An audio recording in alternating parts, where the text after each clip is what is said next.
I was too close to stage, I think. That's okay. Okay. So I was 11 years old, and my parents told me that I needed to be in a sport, and I could pick the sport, but I had to be in one. And it was kind of cool because they let me just try a new sport, and if I decided I didn't like it, they would yank me right out of it, and I would try something else. And so I was gymnastics. I was trying all these different things, and so. I was 11 years old and I was trying out soccer, and so I was on a soccer team, and we were in Melbourne, Florida, and we were having a practice, and all the kids were there. We were all running drills and whatnot, and there was a really big, dark storm clouds off in the distance, and they were coming closer and they were coming closer. And so I don't know if we don't really have storms here, so I don't know if you guys know about this thing that you do. If you see a storm and you kind of see the lightning and you hear the thunder, what you do apparently is you see the lightning and then you count 1, 1,000, 2, 1,000, 3, and then you wait for the thunder. And apparently that's supposed to be how many miles away the storm is, which is probably bullshit. But my coach was like, no, that's how you know. And so the storm was coming pretty fast. It wasn't raining or anything yet. And so the coach said, okay, well, we only have a half hour left in practice, so I'm just going to call it. Everyone go home early. And so all the kids, scattered to their various minivans. And my parents weren't there yet. It was still a bit early. And so I just remained on the field, and I was just kind of kicking the ball, and I was having a good time. And I don't remember anything after this, but what the kids told me from my soccer team was that it wasn't even raining yet, but all of a sudden there's this giant flash of light, and boom, this huge crack of thunder. And they looked over, and there was little Jason out on the field, just done, right? I was hit by lightning. And so, again, I don't remember any of it. They took me to the hospital, and my parents felt really awful for being half hour late. No, half hour early. They weren't even late, but they still felt really bad. And I got some candy.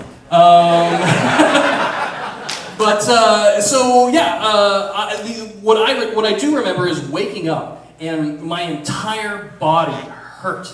Because I wasn't actually hit by the lightning, so I don't have any cool scars or anything. But the static electricity off the bolt actually hit me, and all of my muscles just seized up really, really badly. And so when I woke up, everything hurt. Even I told my mom that my hair hurt. How can my hair hurt? And but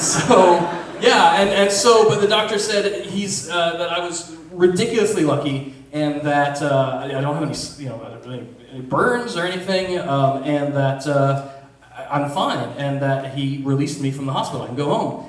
And so I went home, and I quit soccer. Oddly enough, I went into swimming afterwards. And then I became captain of the swim team, so thank you. A couple weeks after this event, I started to notice something was a little bit different about me. It was when I think my little brother, he's a couple years younger than we were at that age where it's fun to fart around each other, and I couldn't smell his farts anymore. And then my mom would bake cookies, and everyone would talk about how great those cookies smell, and I can't smell the cookies. Turns out, I lost my sense of smell from that lightning bolt. So it's okay. You can buy me a drink. Thank you. No, 23 years later, cut to 23 years later, I'm working at Leica, a stop-motion animation studio. This was last year, and so it's in Hillsborough, and I was driving in the morning to work, and I unfortunately have this thing, and my mom has this too, where as soon as the weather changes ever so slightly, I get a nosebleed. I get nosebleeds at least 4 times a year. And so I'm driving to work, and oh God, I have a nosebleed. And so I kind of pull over, and I'm actually in downtown at this point, and I didn't have any napkins or anything, so I'm just kind of holding my hand up to my head, and there's blood. And when you're in downtown and people are all walking to work and they're just staring at you, and I'm like, I'm fine. It happens all the time. And so, but it wasn't stopping. Usually nosebleeds for me, only last for about 5 minutes. And so I was like, oh shit, well, obviously I'm gonna have to change my clothes and stuff, so I'm gonna head back home and take care of this, because I can't really do that in my car. So I went back home, and when I got home, it had been bleeding for about 20 minutes. And I was starting to feel a little lightheaded, and I was starting to get a little nervous. This has never happened before. And so I thought, okay, well, I could just hang out and hope that it stopped at some point. But if I do that, my housemates might come home and find me in a pool of my own blood. And that would probably not be good for them.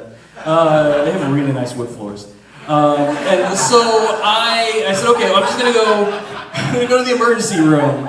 And so I get to the emergency room, and by the time I get to the emergency room, my nose had been bleeding for a half hour. And as soon as I stepped foot in that fucking emergency room, it stopped. Right? And, it's not like they didn't believe me. I was covered in blood. But so I go and I finally get to see a doctor, and I kind of told him that this happens all the time and it's super annoying. And so he says, okay, well, that's fine. What we're going to do is we're going to cauterize the inside of your nose.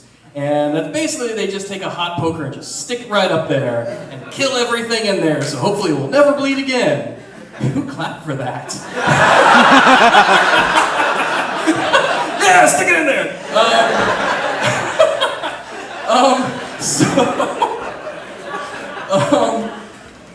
So they did that, and obviously it really, really, really hurt. And so I had that done, and I went home, and I changed, and I had to go to work, and so I was driving to work, and it was going to be a really shitty day, and I got to work, and I was kind of late, and my whole face just hurt, right? And so I was at work for a few hours, and sometime around noon, I had to go to the bathroom. I went to the bathroom, everything was fine. And I washed my hands like you do, and as I was walking back to my desk, my face really hurt, and I tend to be one of those people that touch my face a lot, and so I just kind of put my hand right here on my face, and there was a very strange sensation. And I stopped, and I was like, what the fuck is that? I put my hand back on my face, and I realized I am smelling the soap on my hands. And I had forgotten what this was like, and okay. And so I thought, okay, what do I do? What do I do? And so I remembered that in my little cubicle area at my office, there was a 2-day-old box of donuts. And so I just run into my office area, and I grab a donut, and I proclaimed, I can smell this donut! And my coworkers just kind of looked at me for a second like, what? And then, I had told them about the whole nose smell thing. And each one of them were like, oh, really? I'm like, yeah! And I started to kind of tear up a little bit. I was like, I think I can smell something. And then someone yelled out, there's fresh flowers at reception! And then all 6 people in my little cubicle area got up, and we all ran to reception. And we had to run through the edit hallway where it's really quiet and everything, and so I grabbed the flowers like, oh, this is amazing! And so it's the fresh flowers, and then it kind of told the receptionist what I was doing, and she was like, there's coffee grinds in the lunchroom! And so then now 8 of us are all running into the lunchroom, and I grabbed the big thing of coffee grinds, and I put it on my head, and oh my god, this smells amazing! And then someone says, to the wood shop! And we all ran to the wood shop! And it was an amazing day. It was such an amazing day.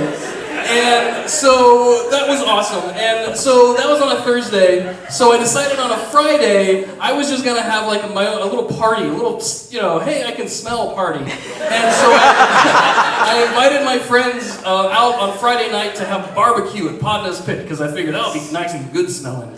And so we went to Podna's Pit, and we were ordering all this stuff, and the waitress was kind of weirded out by the fact that I was just putting everything in my face, you know. And so we eventually told her what was going on, so she started giving us free beer, which was really nice. And I started drinking a lot of beer, and I was smelling things, and my friends are awesome. I had some friends that actually brought various things from their garden, so I could smell various things from their garden. And I had another friend who is a massage therapist, and he just brought all of his oils, so I could smell all the oils. Awesome. It was really fantastic. And eventually I had enough beer to where I could ask my friends, "Can I smell you?" Because I needed to know. And they were like, "Yeah!" So they're taking their shoes off, and I'm smelling everybody, and we're just putting our noses all over the place. And I am happy to report I have a very nice group of wonderfully smelling friends. Thank you very much.